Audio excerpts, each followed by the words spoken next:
Hey everybody, how you going today? It is, well, ridiculously good to see you, and I do hope that you are as well as I am. I am pumped because it is now absolutely official. The Z9 is coming. That's the name of that video behind me there on that screen. And this is the first teaser trailer that Nikon has dropped for the Z9. Now, some might off the bat complain there's not much here that we've been able to glean from the arrival of this teaser. But I think this trailer tells us lots of things, and some of them are some of the most important things that people are actually interested in. And number one being, yes, the Z9 is not vaporware. It's here and it's coming.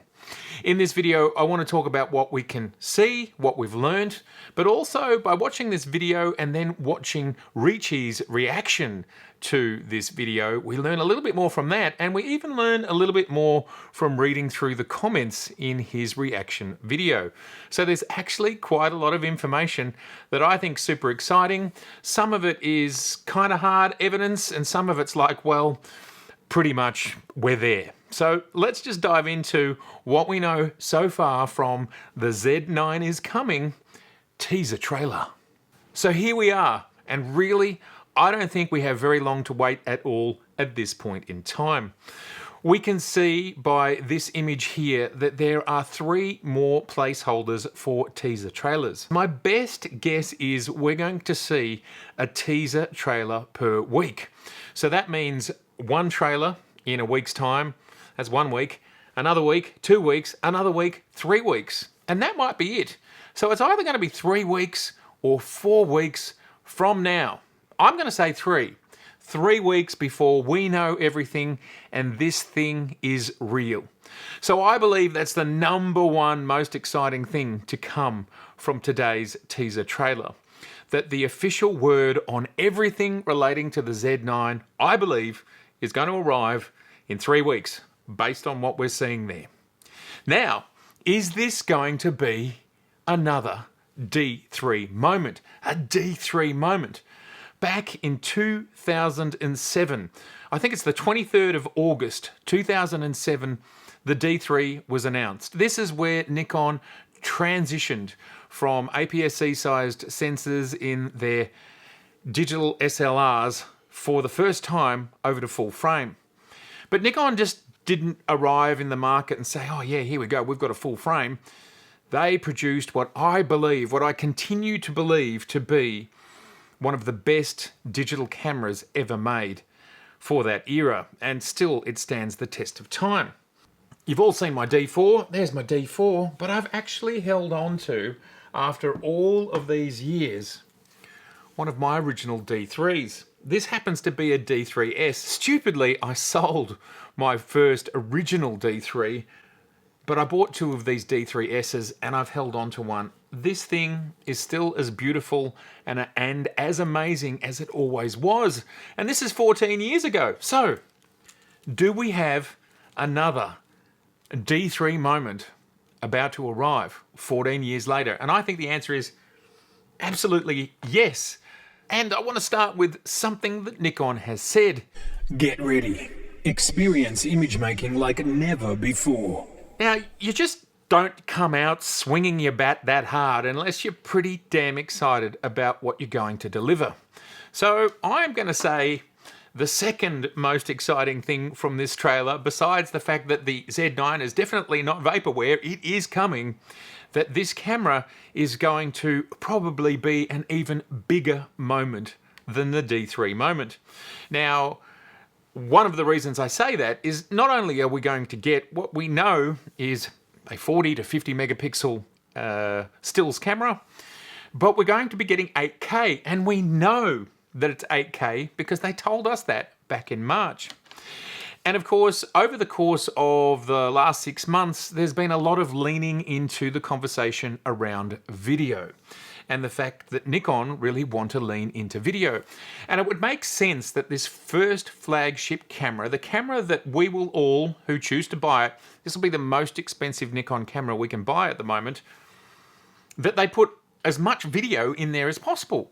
If you think about dedicated video cameras, whether they're from Sony or Canon, for example, they're pretty expensive cameras depending on which one you get. So, could we be getting a camera here from Nikon that's both amazing at stills, and let's just split the difference between 40 and 50 megapixels and say, as has been heavily rumored, as has been spoken about before, we've got a 45 megapixel ultra fast camera that does everything we want to do, and its focus is where we need it to be. And again, point number 3 will be about the focus and the fact that I believe we can see a different focus system happening, or some sort of firmware tweaks happening in the video.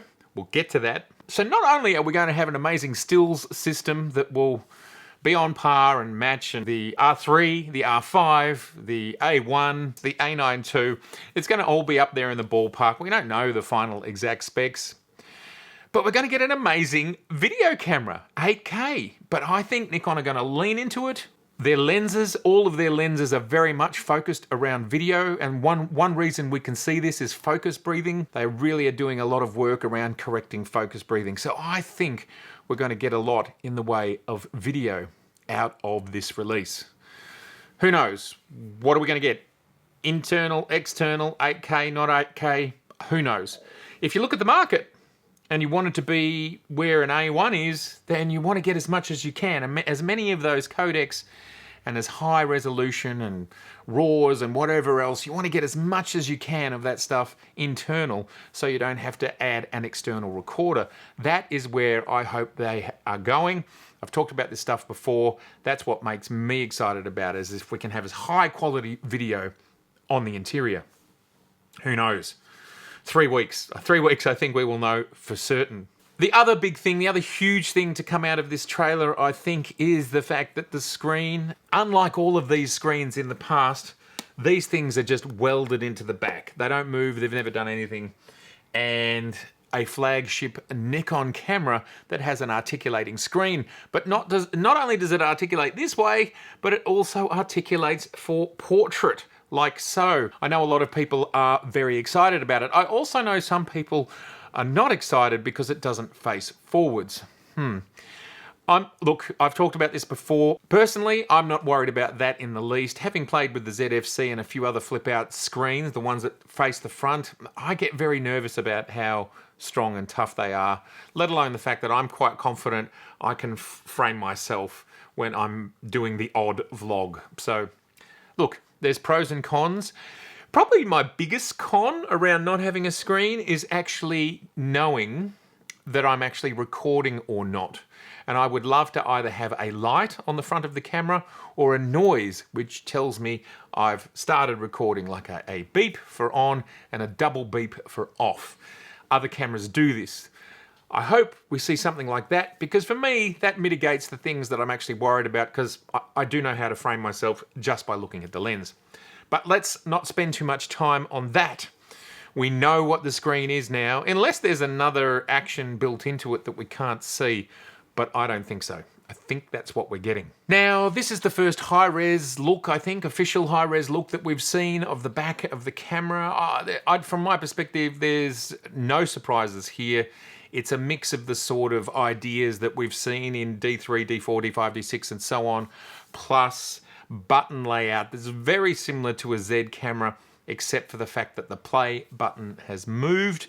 I'm guessing it's moved because in vertical orientation, the current position doesn't work very well.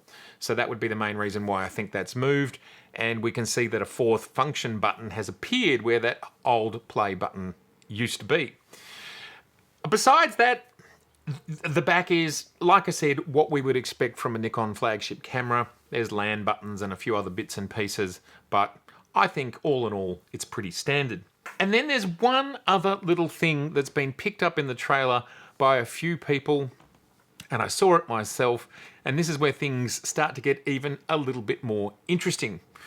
Richie didn't talk about it in his video, but he did respond to someone talking about it in his comments, and that's the fact that we can see the focus system and how the boxes around the eyes and so on are working differently.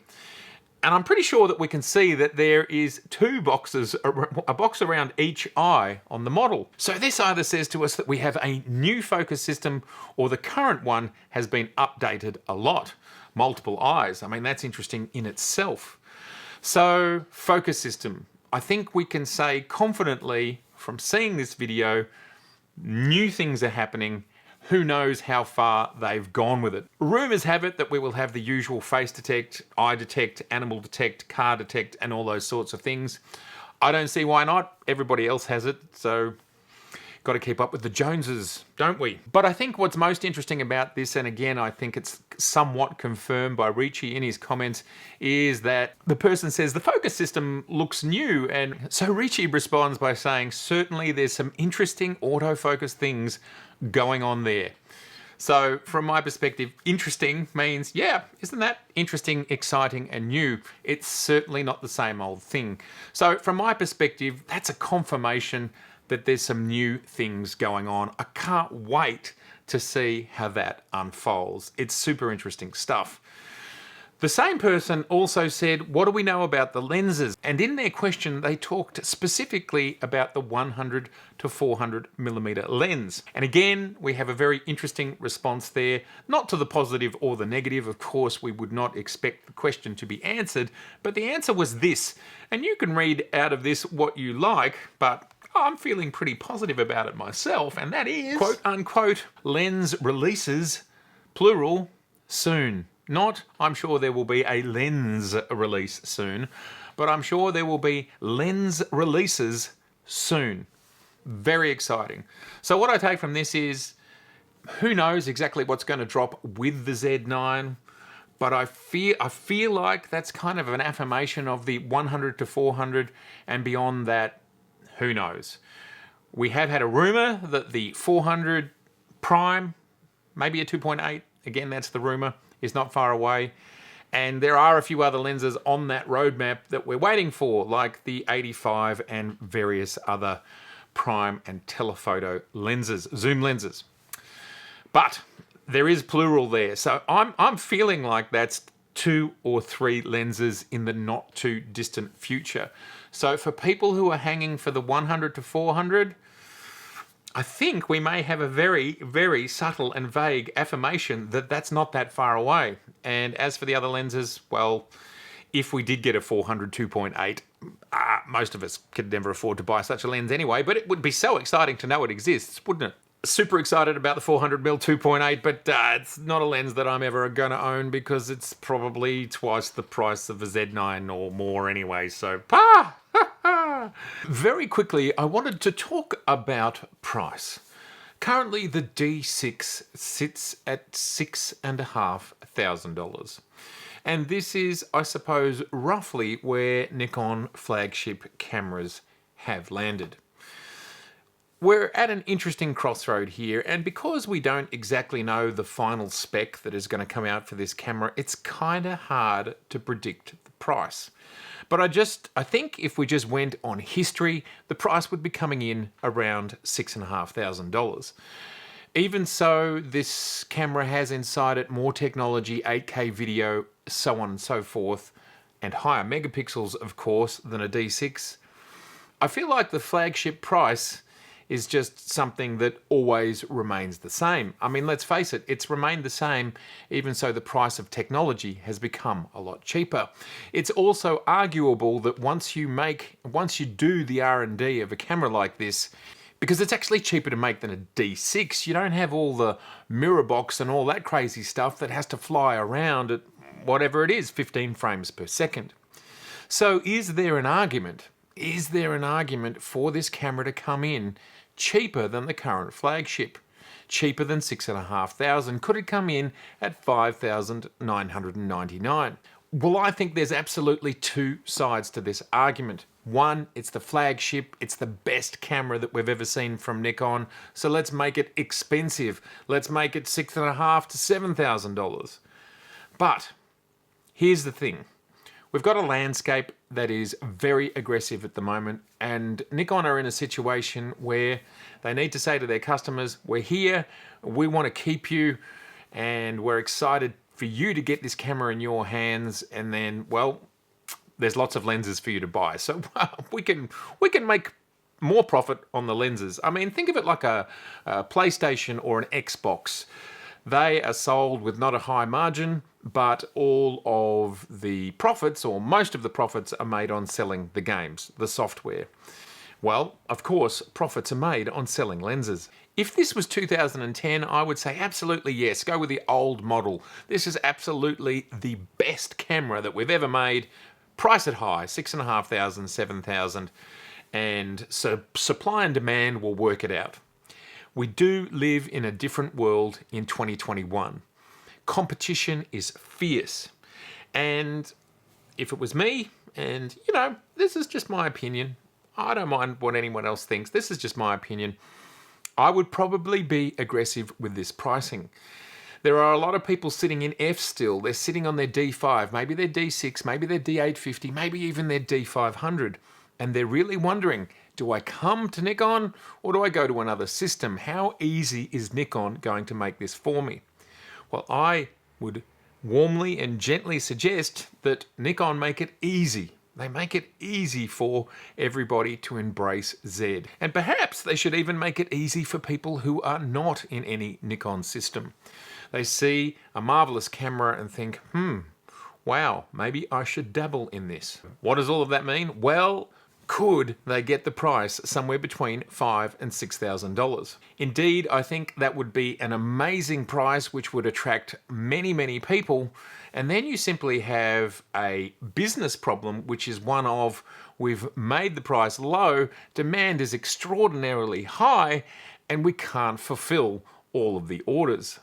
Indeed, that's a problem, but it's sending a signal to the entire industry that Nikon mean business and they're ready to play hard. And I think that's important. And I am a little bit worried that they might do the opposite and price it high to keep demand low. And I think right now, in the current environment with such harsh competition from Sony and Canon, that might not be the right message. So where is it going to land? 6.5, roughly, where the current flagship is. 6,000 or 5,995 to get us, yeah, pretty excited. That'd be a reasonable price. Or maybe 5,500, which would absolutely blow everybody's minds, I reckon, for a flagship camera. Whatever it is. Please let me know in the comments below what you think about pricing. So there we go. We've got some pretty exciting news here. The Z9, I think it'll be formally no more than 3 weeks because we've got 3 more trailers to come. We know what the screen is now going to look like. We know what it's going to do. We know already that it's 8K. It's going to be amazing. We know, I'm pretty sure, there's an updated or brand new focus system because we can see it's 1 or 2 of either of those. These are exciting things. We know that the sensor's between 40 and 50 megapixels. Let's split the difference and make it 45. What else do we need to know? There's not that much left. I mean, there's so many details when it comes to, say, bit rates, is it RAW, is it 16-bit, frame rates, and all those sorts of things. But my guess is this camera is going to land right in the middle of the current pack. In some areas, like in everything in life, it'll probably excel, and in other areas it might be on par or near on the same. Who knows? We're going to find out very, very soon. But there's one other tiny little nitbit that might be the thing that is most exciting for the majority of people. So Ricci basically asked the question right at the end of his video, how many people out there are actually waiting for the Z9 to arrive, not because they want a Z9, because they're waiting to see how the Z9 affects the other cameras in the Nikon Z ecosystem. So that basically to me is, I think, because I doubt you'd ask the question unless you wanted a conversation, and you want conversation because you want people to get excited. If nothing's happening, I don't think you'd ask the question because then people would get disappointed if nothing happens and you just say no.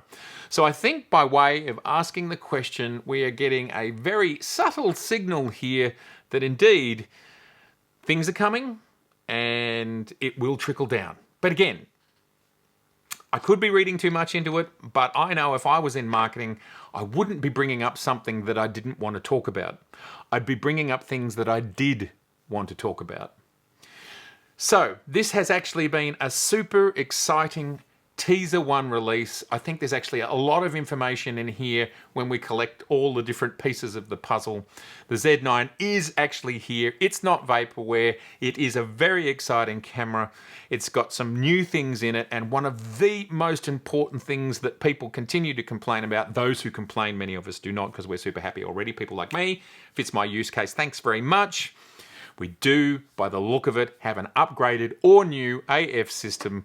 We can see it behaving differently here in this video. And of course, a lot of people are worried about the lenses that are coming. Well, I think we've heard here that there are lenses, plural, coming soon. That's super exciting. And then the other thing that people are super worried about is, well, is any of this tech going to trickle down to my Z6 II or my Z7 II? And I think we've had roundabout confirmation of that too. This is a very exciting release. There's a lot packed into it. I think this next month is going to be super exciting. Stay tuned. I will bring you as much information and news as I can, as quickly as I can. So if you haven't subscribed, well, damn, it's good to see you. And I'd love to see you again. So subscribe. That'd be awesome. Please share, please like. Liking is helps the video get out there. Comment, let's start talking. What else have you seen? Maybe you've seen something in this video that the rest of us have missed.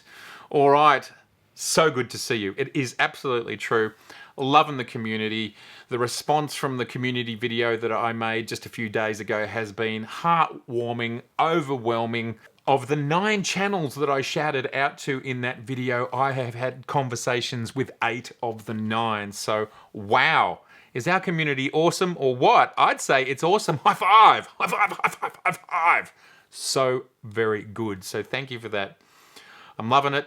It's just all about building confidence. I'm getting there. I'm building my own confidence. You know, I'm a photographer. I'm shy. I did want to make a quick note. This is a comedy ending here. Not really a comedy ending, but not to do with the Z9. So if you're only interested in the hard news, you should go now. I made an interesting observation that of those 9 channels, of course, for those who could have beards, everybody had a beard except for Omar. And then I notice in Omar's latest video, Omar has a beard. What is it about photographers and beards? I think deep down, deep down, we're all shy. I think we are.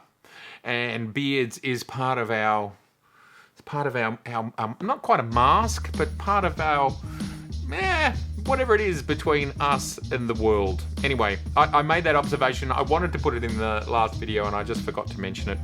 Why do we all have beards? Please talk to me about the Z9 and also talk to me about the beards in the comments below. Is it we're lazy? No, it's not the case. All right, bye. I'm sure there'll be lots more Z9 and lens stuff. It's going to be a big October. Stay tuned. Oh, look at these cameras. Flagship. They're heavy. I'm wondering, will it be lighter? D4 or D3S? Heavy. Whew. I'm guessing in this day and age it'll be a bit lighter. I mean, 14 years of technology since this one. Okay, trailer is over now. Normally I'd play something, you know, a little bit of B-roll, but I'm talking about weight.